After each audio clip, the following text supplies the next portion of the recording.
India mini விலாக்ஸ்லாம் கொஞ்சம் தள்ளி வச்சுட்டு நேற்று எடுத்த ஒரு சண்டே மினி விலாக் பார்த்துடலாமா. நேற்று கிச்சன் பக்கம் வர்றப்பே மணி ஒரு 12 ஹால் ஆகிடுச்சு. ஸோ வந்ததுமே லஞ்சுக்கான வேலையை ஆரம்பிச்சிட்டேன். ஸோ ஃபஸ்ட்டு வந்து கடல் பாசி செஞ்சு வச்சிடலாம் அப்படின்ட்டு தான் ரொம்ப நாளாகவே ட்ரை பண்ணணும்னு நினச்சிட்டு இருந்தேன். ஊர்லேருந்து வாங்கிட்டு வந்திருந்தேன் அந்த பட்ஸ்காட்ச் எசன்ஸ். ஸோ அது போட்டு ட்ரை பண்ணணும்னு நினச்சிட்டு இருந்தேன். அதை போட்டு தான் செஞ்சுருந்தேன். மில்க் எல்லாமே ஆட் பண்ணி எப்படி வருதுன்னு பார்க்கலாம்.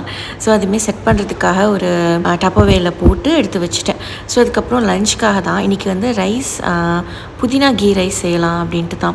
ஸோ இது வரையும் செஞ்சதில்லை, அம்மா செஞ்சுருக்காங்க. ஸோ எனக்கும் இன்றைக்கி அது ட்ரை பண்ணி பார்த்துடலான்னு இருந்துச்சா. ப்ளஸ் வந்து புதினா நிறையா இருந்துச்சு. ஸோ அதனால் வேஸ்ட் பண்ணிடக்கூடாதுன்ட்டு அதை வந்து நான் ஃபஸ்ட்டு அரைச்சி எடுத்து வச்சுக்கிட்டேன். இப்போ வந்து கீ ரைஸ்க்கு நம்ம எப்படி தாளிப்போமோ அதே மாதிரி தாளிப்பு ஐட்டம், அப்புறம் வெங்காயம், இஞ்சி பூண்டு எல்லாமே போட்டு ரம்ப இலை எல்லாமே போட்டு தாளிச்சுமே எடுத்துக்கலாம் அப்படின்ட்டு தான். ஸோ அது எல்லாமே ரெடி பண்ணிவிட்டேன். ரைஸ் குக்கரில் தான் போட போகிறேன். ஸோ அதனால் வந்து அரிசி வந்து களைஞ்சி அதில் வச்சுட்டு அது கூடயே தாளித்தது அண்ட் வந்து புதினா பேஸ்ட், அப்புறம் தேங்காய் பால், அது கூடயே வந்து ப்ளெயின் வாட்டர், உப்பு எல்லாமே ஆட் பண்ணிக்கலாம். இன்றைக்கி வந்து நான் பொன்னி ரைஸில் தான் செஞ்சுருந்தேன். ஸோ பொன்னி ரைஸில் ஒன்ஸ் வந்து கீ ரைஸ் செஞ்சு பாருங்கள், அப்படியே சூப்பராக இருக்கும், சீரக சம்பா மாதிரி. நெக்ஸ்ட்டு வந்து இன்றைக்கி நாட்டுக்கோழியில் வந்து செட்டிநாட் கிரேவி செய்யலாம் அப்படின்ட்டு. ஸோ அதுக்காக வந்து நம்ம ஃபஸ்ட்டு ஒரு பேஸ்ட் ரெடி பண்ணி எடுப்போம்ல. ஸோ அதுக்காக தான் வந்து ஃபஸ்ட்டு தாளித்து எடுத்துக்கலாம் அப்படின்ட்டு ட்ரை இன்க்ரீடியன்ட்ஸ் எல்லாமே. ஸோ இது ஒரு 2-3 டைம்ஸ் முன்னாடி செஞ்சுருக்கேன். இப்போ ரொம்ப நாள் ஆச்சு. ஸோ நாட்டுக்கோழியில் இது ட்ரை பண்ணலாம் அப்படின்ட்டு தான்.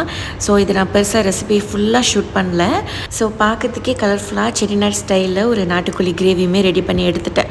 ஸோ இந்த சைட் வந்து நான் வந்து எப்போதுமே வேலை பார்த்துட்டு இருக்கிறப்பே அந்த வெசல்ஸ் எல்லாமே 1 by 1 வாஷ் பண்ணி வச்சுருவேன். பட் ஸ்டில் அப்போயுமே அது சேர்ந்துடும். ஸோ அதை அப்படியே எல்லாத்தையும் வாஷ் பண்ணி வச்சுட்டு குளிச்சுட்டு தொழுதுட்டு அன்றைக்கி வந்து லஞ்ச் சூப்பராகவே சர்வ் பண்ணியாச்சு. ஸோ நம்மளுடைய புதினா ரைஸ்மே சூப்பராக வந்துருந்துச்சு. அது கூடயே செட்டிநாட் கறி அண்ட் வந்து பச்சடி செஞ்சுருந்தேன் வெண்டிக்காய்லாம் போட்டு. அது கூடயே வந்து இந்த பட்டர்ஸ்காட்ச் புட்டிங். அல்லாஹ் மபாரிக். எல்லாருமே சூப்பராக சாப்பிட்டோம். ஸோ நெக்ஸ்ட் மினி விலாகில் பார்க்கலாம். அஸ்ஸலாமு அலைக்கும்.